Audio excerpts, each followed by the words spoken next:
राधे कृष्णा। जय बोलो राधा रानी की जय।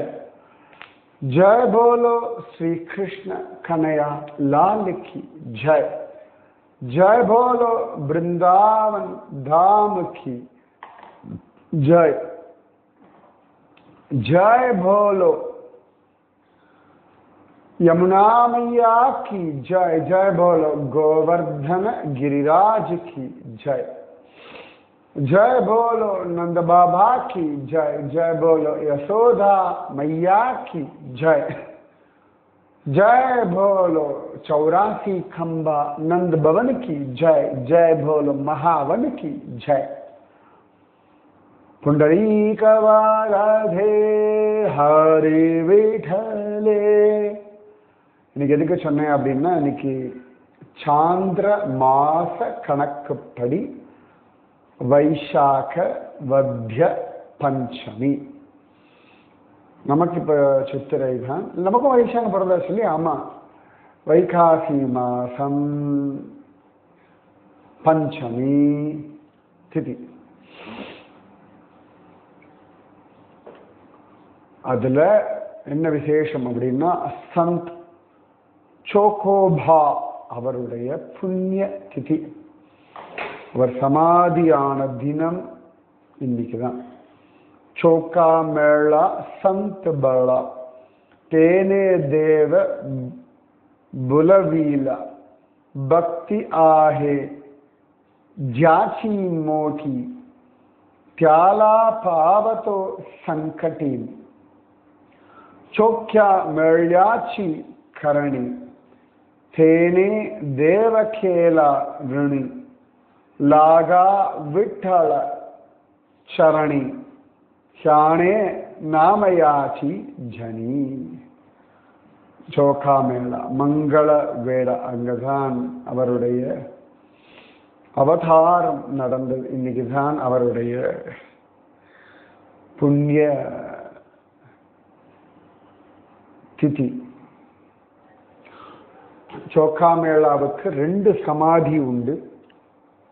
ஒன்று அவர் பிறந்து வளர்ந்து வாழ்ந்து இறந்த மங்களவேடா அங்க சமாதி.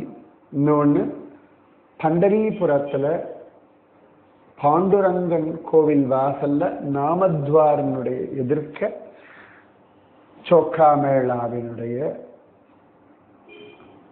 சமாதி.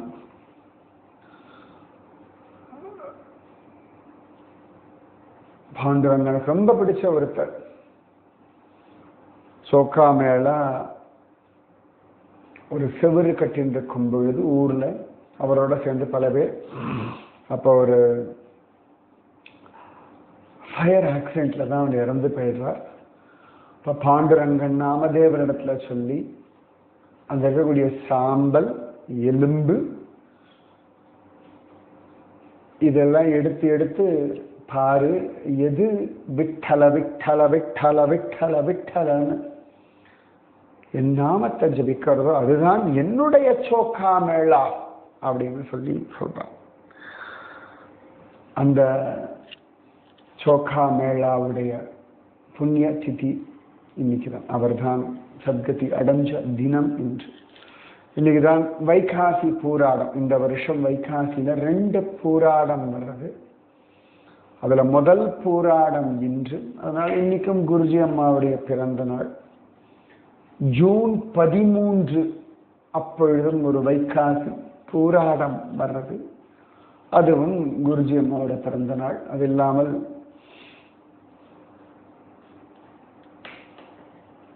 மே 20ஆம் தேதி குருஜி அம்மாவினுடைய டேட் ஆஃப் பர்த். ஸோ அதையும் கொண்டாடலாம். நாம் ஆனந்தமா நந்த கோகுலம் அனுபவிச்சோம். அதுல ஜோரா நந்தகோபர் திருமாளிகைக்கு வந்த பூதனாவுக்கு கிடைச்ச சத்கதி என்ன அப்படின்னு பார்த்தோம். இந்த நந்த கோகுலம் கோவிலுக்குள்ள நுழையும் பொழுது நந்தகோபருடைய அந்த சௌராசி கம்பா 84 தூண்கள் உள்ள நந்தகோபர் திருமாளிகையிலிருந்து கொஞ்சம் அப்படி வெளில ஒரு 100 மீட்டர் நடந்து வந்தோம்னா, 100 மீட்டர் கூட 50 மீட்டர் தான் இருக்கும், பூதனா நுழைஞ்ச வாசல், பூதனாவுக்கு மோட்சம் கிடைச்ச இடம், இதெல்லாமே பார்த்தோம். இந்த நந்தகோபருடைய நந்தபவனம் சௌராசி கம்பா 84 தூண்கள் உள்ள நந்தகோபருடைய திருமாளிகைக்குள்ள ஒரு சிவபெருமானுடைய சந்நிதி உண்டு. அது ரொம்ப விசேஷமான ஒரு சரித்திரம். புராணங்கள்ல எனக்கு தெரிஞ்சு இன்னும் அதுக்கான ஒரு ஸ்லோகம் இல்லாட்டி எனக்கு தெரியல, நான் தேடின்னு இருக்கேன், கிடைச்ச உடனேயே அழகா சொல்றேன். அழகான ஒரு வைபவம் காண கிடைக்கிறது. என்ன வைபவம் அப்படின்னா, இந்த கிருஷ்ணன் பிறந்த 20 நாள் பூதனா வதம் எல்லாம் முடிஞ்சு ஒரு 10 நாள் கழிஞ்சு அழகா சிவபெருமானுக்கு ஆசையா இருக்கு. ஏற்கனவே நான் சொன்னேன் இல்லையா, கிருஷ்ணன் நந்தகோபுரோட திருமாளிகைக்கு வந்த உடனேயே பிரம்மதேவர் சிவபெருமான் எல்லாரும் வந்தார்கள் அப்படின்னு கர்க சம்ஹிதையில இருக்கு அப்படின்னு சொல்லிட்டு இருந்தேன், ரைட்டா? ஸோ இந்த 10 நாள் கழிச்சு பூதனா வதம் எல்லாம் ஆன பிறகு சிவபெருமானுக்கு திரும்பியும் வந்து கண்ணனை ஏகாந்தமா பார்க்கணும்னு ஆசை. அவர் கிளம்புறார், கூடவே பார்வதி தேவியும் வருகிறாள் அப்படின்னு சொல்லி காண கிடைக்கிறது. சிவபெருமான் இல்லம்மா, நான் தனியா போயிட்டு வரேன், அப்ப இன்னொரு சந்தர்ப்பத்தில் ஒன்று அழிச்சுட்டு போறேன் அப்படின்னு சொன்னார் அப்படின்னு காண கிடைக்கிறது. இப்ப பார்வதி சொன்னாலாம், நந்த கோகுலத்துல வெண்ணெய் ரொம்ப நன்னா இருக்கும், எனக்கு மறக்காம அங்கிருந்து வெண்ணெயை கொண்டு வாங்கும் அப்படின்னு சொல்லி கேட்டாள் அப்படின்னு காண கிடைக்கிறது. இது எல்லாமே வந்து அந்த நந்த கோகுலத்தில இன்று வரைக்கும் வாழ்ந்து கொண்டு பூஜை செய்து கொண்டிருக்கக்கூடிய அந்த பூஜாரிகள், அப்புறம் அங்க இருக்கக்கூடிய கை வாழலாம் சொல்லக்கூடிய ஒரு வைபவம். ஓகேவா? ஸோ நந்தகோபருடைய திருமாளிகைக்கு சிவபெருமான் வரார். அகோரி மாதிரி தானே இருப்பார். தலையில ஜடாமுடி, 3 கண்ணு, கழுத்துல பாம்பு, கையில திருவோடு, இடுப்புல புலித்தோல், உடம்பெல்லாம் சாம்பல், அப்படியே வரார். தலையில சந்திரக்கலை. யசோதா வீட்டு வாசல்ல வந்து நிக்கிறார். பம் பம் போலு அப்படின்ற, பயப்படாதீங்கோ, இந்த இவான்லாம் சொல்லுவா, அகோரி பம் பம் போலு அப்படின்னுவா,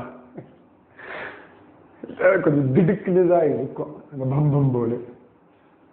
அப்ப வாசல்ல யாரோ சாது வந்திருக்கா அப்படின்னு மட்டும் தெரியாது.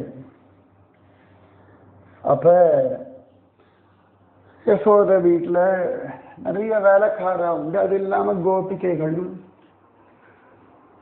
அவ்வப்பொழுது கண்ணனை பார்க்கறதுக்காக வருவார்கள். இதோடு காரணம், இந்த வேலை ஹெல்ப் பண்ணி தரேன், இல்லாட்டி எனக்கு கொஞ்சம் சக்கரை வேணும், கொஞ்சம் உரகுத்தரத்துக்கு மோர் வேணும், இல்லாட்டி வீட்டில் நெருப்பு எரியலை, கொஞ்சம் நெருப்பு வேணும். ஏன்னா நம்ம ஆழ்வார் பாசுரத்துல இருக்கு, பாலை கறந்து அடுப்பேற வைத்து பல்வளையால் என் மகள் இருப்ப மேலையகத்தே சென்று நெருப்ப வேண்டி இறை புகுது அங்கே பேசி நின்றேன் அப்படின்னு ஆழ்வார் பாசம். அந்த காலத்துல அந்த விறகு எடுப்பு அந்த மாதிரிதான் இருக்கும். சில சமயத்துல மழையினாலேயோ இல்லாட்டி அந்த தணல் அணைஞ்சு போயிருக்கும். அப்ப பக்கத்து வீட்டுல இருந்து தணல் கொண்டு வந்து போட்டுட்டு அப்புறம் ஃபூன்னு ஊதினா எரியும். இதெல்லாம் நாங்கள்லாம் பண்ணியிருக்கோம் சின்ன வயசுல. அப்புறம் குமுட்டி அடுப்பு, நிலக்கரி அடுப்பு எல்லாம் உண்டு. விறகடுப்பு, குமுட்டி அடுப்பு, இப்படி ஒவ்வொன்றா பார்த்துருக்கோம். இன்னைக்கு வந்து அழகா ஹீட் பிளேட் அப்படின்றோம் இல்லையா, எலக்ட்ரிக் ஹீட் பிளேட் வச்சு அது வரைக்கும் பார்த்துட்டு இருக்கோம். ஒவ்வொன்றும் அழகு. அந்த காலம் அழகு, இந்த காலம் மோசம் அப்படிலாம் நான் சொல்ல மாட்டேன். அது ஒரு அழகு. ஆனால் அந்த காலத்தில் விறகடுப்பில் அந்த வெண்கல பானையில் சமைப்பா அது ஒரு ருச்சி. ஆனால் பாவமாக இருக்கும். எங்கள் கொள்ளு பாட்டி எல்லாம் ஃபூன்னு ஊதி அப்படி இருமறதே கஷ்டமாக இருக்கும். ஒரே புகை படிஞ்சு கிடக்கும். அந்த சமையல் உள்ள போனாலே புகை படிஞ்சு கிடக்கும். அந்த விறகடுப்பு வந்து மழை காலத்துலலாம் ஒழுங்காக எரியாது.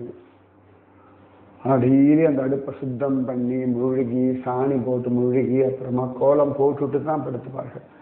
காத்தால ராத்திரி பளிச்சுன்னு இருக்கும் அந்த அடுப்பு. இன்றைக்கும் கிராமங்களில் பல ஊர்களில் பண்ணுறதை நான் பார்த்துருக்கேன். இன்னைக்கு மாடர்ன் லேடிஸ் ராத்திரி கிச்சன்லாம் தொடச்சுட்டு கேஸ் ஸ்டவ் எல்லாம் தொடச்சுட்டு பளிச்சுன்னு வச்சுட்டு தான் படுத்துக்கேன். ஏன்னா காத்தால என்னொன்று வேலை பண்ணுறதுக்கு ஃப்ரெஷ் மைண்ட் வேணும்னு அதுக்காக பண்ண நிறைய பேர் நான் பார்த்துருக்கேன். அந்த காலத்தில் வேற மாதிரி, இந்த காலத்தில் ஆனாலும் அந்த சுத்தம், சுகாதாரம், ஹைஜீனிக் சயின்ஸ் எல்லார்கிட்டையுமே இருக்குதான் செய்யாது. சில பேர் நிறைய முன்னேறணும். அந்த ஹைஜீனிக்ன்றது ரொம்ப அவசியம். அது அப்படியே ஒரு ஓசிடி மாதிரி, அப்படியே அது ஒரு கிளீனஸ் மேனியாவாக இருக்கக்கூடாது. ஆனால் கிளீனாக இருக்கிறது நியாயமான ஒரு விஷயம். யசோதா வீடு அவ்வளவு கிளீனாக இருக்கும். ஸோ யசோதா வீட்டில் இருந்த ஒரு கோபி வேலைக்காரி மாதிரி வந்து கொஞ்சம் தானியம் இதெல்லாம் கொண்டு வந்து கொடுக்குறார். இந்த மாதிரி யசோதா மையா கொடுக்க சொன்னால் பிக்ஷை வாங்கிக்கோங்க சாது பாபா அப்படின்னு. அப்போ சிவபெருமான் சொல்கிறார், எனக்கு இந்த பிக்ஷை வேண்டாம், எனக்கு கிருஷ்ண தர்சன பிக்ஷை வேண்டும் அப்படின்ற. அவள் இப்படி பார்க்குறா, கோபமாக உள்ளே போயிடுறா. அவளுக்கு புரியலை இது யாரோ ஒரு அகோரி சாது பாபா அப்படின்னு நினைச்சுக்கிறார். வந்து சாட்சாத் சிவபெருமான் இல்லை. அவர் முதல்ல ஒரு சாதாரண வேஷத்துல தான் சிவபெருமான் வர்றார். அப்ப அவர் யோசிக்கிறார், நம்ம மாறு வேஷத்துல போனா பகவான் ஒருவேளை தரிசனம் தர மாட்டான், ஆனால் நாம் சுவாவமாக போவோம். இதுதான் நீங்களா சுவாமி கிட்ட போங்க. அப்ப சுவாமி அந்த நேர்மைக்கு அனுகிரகம் பண்ணுவார். புரியுறதா? அப்ப உள்ள போய் சொல்றேன், யசோதா ஐயா வெளில வர பார்க்கறா, கழுத்துல பாம்பு, இடுப்புல புலித்தோல், நெத்தி கண், ஜடா முடி, சந்திரக்கலை எல்லாம் பார்த்தா.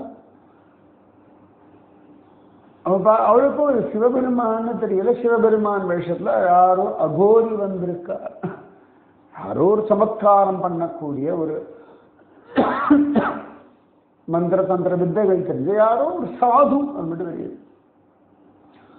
யசோதா கேட்குறா, என்ன வேணும் உங்களுக்கு? எனக்கு இந்த மாதிரி உன் புள்ள நந்தலாலாவை பார்க்கணும். யசோதா நான் வாய்ப்பே கிடையாது.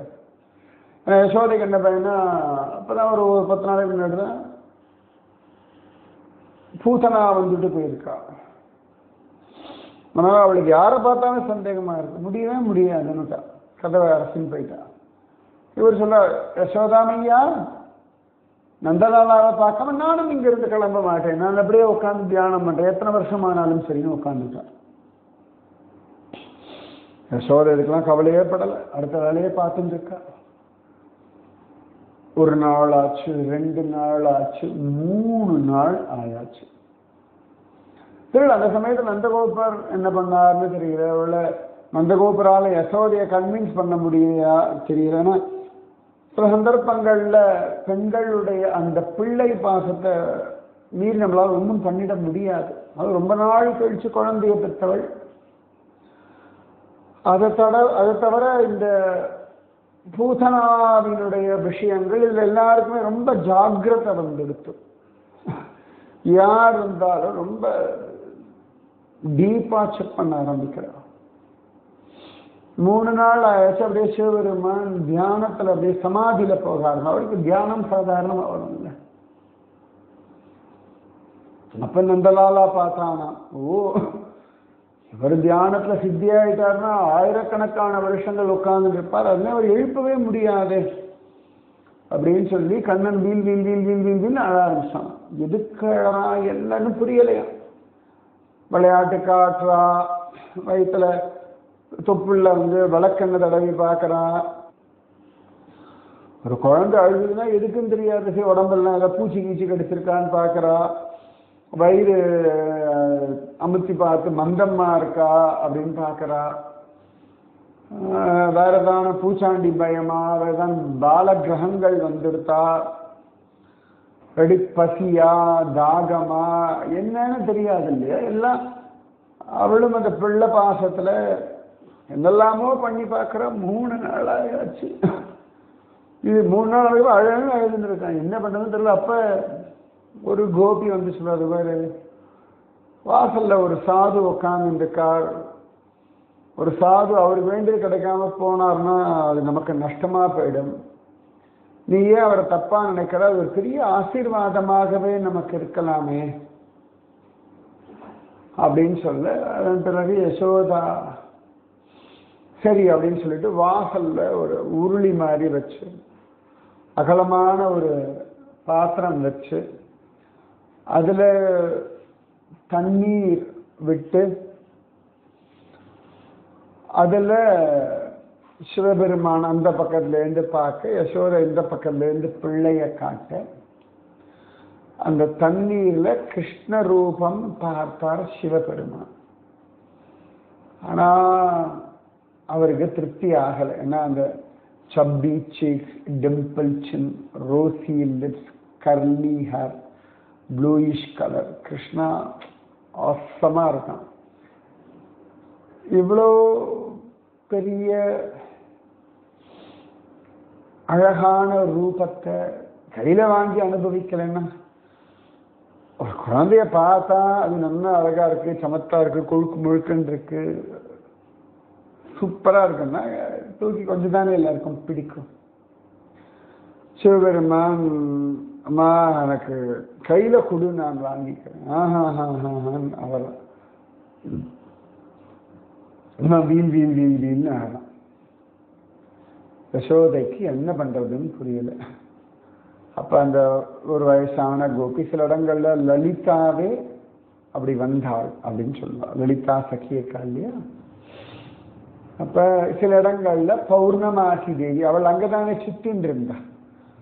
நம்ம சாந்தி பனி அவருடைய அம்மா. ஸோ அவள் சொல்றா, இல்லம்மா இந்த சாது பாபாட்ட கூட அவரை குழந்தைய ஆசீர்வாதம் பண்ணி கொடுப்பா.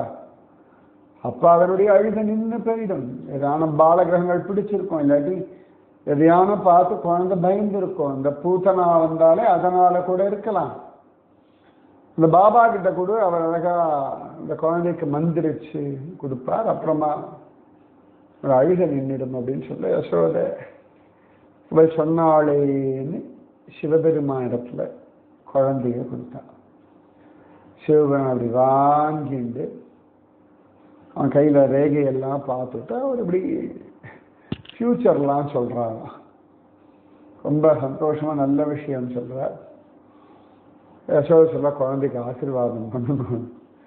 அவர் குழந்தையோட காலை பிடிச்சி தன் தலை மேல வச்சுக்கிறார். அவன் கையை பிடிச்சி தன் தலை மேல வச்சுக்கிறார். அம்மா இவன் தான் எனக்கு ஆசீர்வாதம் பண்ணணும், நான் என்னத்துக்கு இவனுக்கு ஆசீர்வாதம் பண்றது அப்படின்னு சொல்லிட்டு திரும்பி யசோதையின் இடத்துல கண்ணனை கொடுத்துட்டு அவர் அப்புறமா அங்கிருந்து தள்ளி போய் அந்த ஊர்லயே ஒரு ஓரத்துல உட்கார்ந்து, நான் இந்த பிள்ளைக்கு ஒரு கெடுதலும் வராம இருக்கிறதுக்கு நான் ஜபிக்கிறேன் அப்படின்னு சொல்லிட்டு நந்த கோகுலத்திலேயே அப்படி தங்கிட்டு இருந்தார். யமுனை ஆற்றங்கரையில்னு காண கிடைக்கிற இது நந்த கோகுலத்தில் இருக்கிறவர்கள் சொல்லக்கூடிய எக்ஸ்க்ளூசிவ் ஸ்டோரி. இது புராணங்கள்ல நான் தேடிட்டு இருக்கேன், கிடைச்சதுன்னா எந்த இடம் எந்த அத்தியாயம் எல்லாமே அப்புறமா சொல்றேன். ஸோ சிவபெருமான் 3 தினங்கள் கிருஷ்ண தரிசனத்திற்காக நந்தபாபாவினுடைய சௌராசி கம்பா 84 தூண்கள் இருக்கக்கூடிய நந்தகோபன் திருமாளிகையில காத்திருந்தார். இன்னைக்கும் அங்க அந்த சிவபெருமானுக்கு ஒரு சின்ன கோவில் உண்டு. ரொம்ப அழகா அந்த நந்தகோபர் திருமாளிகைக்கு உள்ள நுழையறதுக்கான வழிக்கு நேர இருக்கிறதா இன்னைக்கு அந்த சிவபெருமானுடைய கோவில் இருக்கு. இவரை நந்தேஸ்வர் மகாதேவ் அப்படின்னு சொல்றதும் உண்டு. நந்தகாவில் ஒரு நந்தீஸ்வர் மகாதேவர் அப்படின்னு ஒருத்தர் உண்டு. இப்படி சிவபெருமானும் இந்த நந்தகோபர் திருமாளிகையில காத்துருந்தார் அப்படின்னா, அப்ப ஆண்டாள் அந்த நந்தகோபன் திருமாளிகையை காவல் காக்கிறவாள் நாயகனாய் நின்ற நந்தகோபனுடைய கோயில் காப்பானே, கொடி தோன்றும் தோரணவாயில் காப்பானே, மணிக்கதவம் தாழ்த்திரவாய் அப்படின்னு கெஞ்சினாள். அப்படின்னு நந்தகோபன் திருமாளிகை வசதிதானே. தத ஆரம்பிய நந்தஸ்ய வ்ரஜக சர்வ சம்ருத்திமான் ரமா கிரீடம் அபூன்றுபக. கண்ணன் வந்ததனாலே நந்தகோபர் திருமாளிகை லக்ஷ்மியினுடைய விளையாடும் இடமாயிற்று. அத்தனை ஐஸ்வர்யங்களும் அங்கே வந்தன அப்படின்னு சொல்றார். ஸோ நந்தகோபர் திருமாளிகையில் இருக்கக்கூடிய சிவனுடைய கோவில். நீதி விஷயம் நாளைக்கு. ராதே கிருஷ்ணா. ராதே கிருஷ்ணா கிருஷ்ணா ராதே, ராதே கிருஷ்ணா கிருஷ்ணா ராதே, ராதே கிருஷ்ணா கிருஷ்ணா ராதே, ராதே கிருஷ்ணா கிருஷ்ணா राधे. जय बोलो राधा रानी की जय. जय बोलो श्री कृष्ण कन्हैया लाल की जय. जय बोलो वृंदावन धाम की जय. जय बोलो यमुना मैया की जय. जय बोलो गोवर्धन गिरिराज की जय. जय बोलो नंदगोप महाराज की जय. जय बोलो यशोदा मैया की जय. नमः पार्वती पतये हर हर महादेवा. जय बोलो नंद गोकुल महावन की जय. राधे कृष्णा.